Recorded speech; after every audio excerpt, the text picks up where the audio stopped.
Bismillahirrahmanirrahim. Assalamualaikum warahmatullahi wabarakatuh. Hai Ananda Soleh Solehah, bagaimana kabarnya?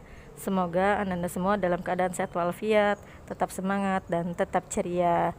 Ya teman-teman, setelah kita merayakan Hari Raya Idul Adha, mari kita bersama-sama menumbuhkan kembali rasa semangat kita dalam belajar tentunya dan dalam beribadah. Nah teman-teman,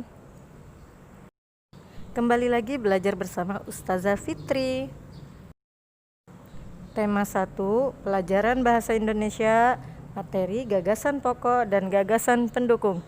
Sebelum menyimak video pembelajarannya, mari kita awali bersama-sama dengan membaca Bismillahirrahmanirrahim. Nah, anak-anak, ingatlah kamu apa itu paragraf. Nah, kita harus tahu dulu tentang paragraf sebelum menuju gagasan pokok dan gagasan utama.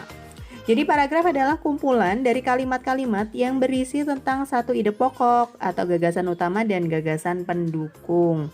Jadi dalam paragraf itu ada gagasan pokoknya, ada juga gagasan pendukungnya. Nah, paragraf yang baik itu memiliki beberapa unsur. Satu, gagasan utama yang menjadi dasarnya ya. Kalau gagasan utama sudah ada, maka didukung dengan gagasan pendukung. Nah, ini saling melengkapi. Kemudian di sana juga ada kalimat utama. Nah, kalimat utama ini biasanya merupakan tempat beradanya gagasan utama. Ada juga kalimat pendukung, yaitu adalah tempat adanya gagasan pendukung walaupun tidak semuanya. Nah, kalau paragraf yang baik itu terdiri dari 5 kalimat. Tapi terkadang kalau mamanya kelasnya masih rendah, belum sampai segitu ya. Tapi kalau yang benar itu paling tidak terdiri dari 5 kalimat. Nah, selanjutnya anak-anak, kalau umpamanya kita berbicara tentang paragraf, kita juga harus tahu ada beberapa hal yang harus kita pahami, yaitu adalah paragraf itu dibedakan menjadi beberapa jenis. Yang pertama adalah paragraf deduktif. Artinya D itu depan kalau Bu Berita ingetnya ya. Jadi gagasan pokoknya di awal atau di depan paragraf. D depan depan paragraf. Yang kedua induktif, yaitu gagasan pokoknya di akhir paragraf, dan campuran gagasan pokoknya ada di awal dan akhir paragraf atau gabungan. Begitu ya mengenai paragraf. Nah, sekarang kita masuk ke gagasan pokok. Gagasan pokok itu apa sih? Pokok itu inti ya anak-anak, dasar, pusatnya, nah atau utama. Jadi gagasan pokok adalah ide utama atau inti atau dasar dari sebuah paragraf. Nah, kemudian gagasan pokok dapat berupa kalimat utama atau berupa pokok paragraf. Maksudnya gini, gagasan pokok itu terkadang terletak di kalimat utama, tapi tidak harus menulis seluruh kalimatnya.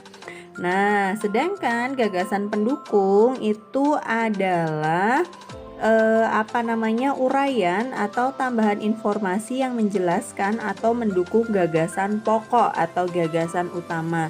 Jadi intinya tadi didukung oleh gagasan pendukung yang berada di entah itu di depan atau di belakangnya, tergantung si penulis menulisnya. Nah, gagasan pendukung itu biasanya terdiri dari lebih dari satu kalimat, jadi tidak cuma satu, karena untuk menjelaskan gagasan pokok di awal tadi. Nah, kemudian bagaimana caranya menentukan gagasan pokok dan gagasan pendukung? Yang jelas yang harus kalian lakukan adalah baca paragrafnya dengan cepat, cermat, dan saksama.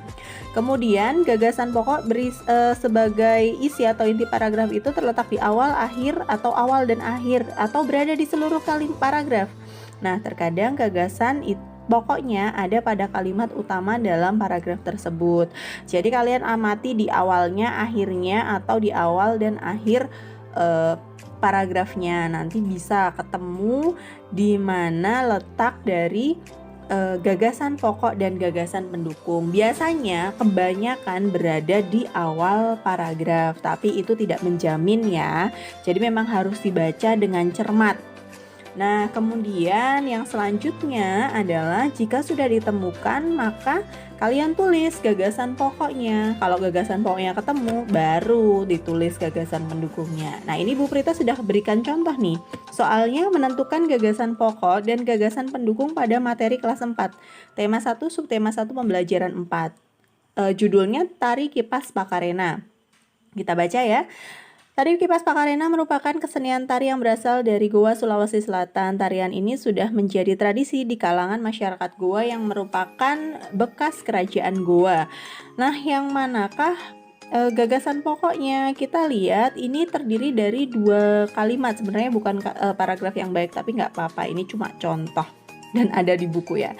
Jadi kalau kalimat utamanya jelas, yang atas itu kalimat utama, yang kalimat pertama itu kalimat utama, sedangkan yang kedua itu adalah kalimat pendukung. Nah, gagasan pokoknya atau ide pokoknya kita lihat dari kalimat pertama itu Tari Kipas Pakarena, itu gagasan pokoknya. Sedangkan kalimatnya, kalimat utamanya Tari Kipas Pakarena merupakan kesenian tari yang berasal dari Goa, Sulawesi Selatan. Kemudian gagasan pendukungnya, tarian ini sudah menjadi tradisi masyarakat Goa. Cukup segitu saja karena ini gagasannya. Sedangkan kalau ditanyakan kalimatnya, kalimat utamanya, maka tarian ini sudah menjadi tradisi di kalangan masyarakat Goa yang merupakan bekas kerajaan Goa. Jadi kalian bisa membedakan bagaimana cara menulis gagasan, bagaimana cara menulis kalimat. Harus dibedakan. Karena kalimat utama dengan gagasan utama itu berbeda, atau gagasan utama dan gagasan pokok dengan kalimat pokok itu berbeda. Jadi memang benar-benar harus dibedakan. Terima kasih. Assalamualaikum warahmatullahi wabarakatuh.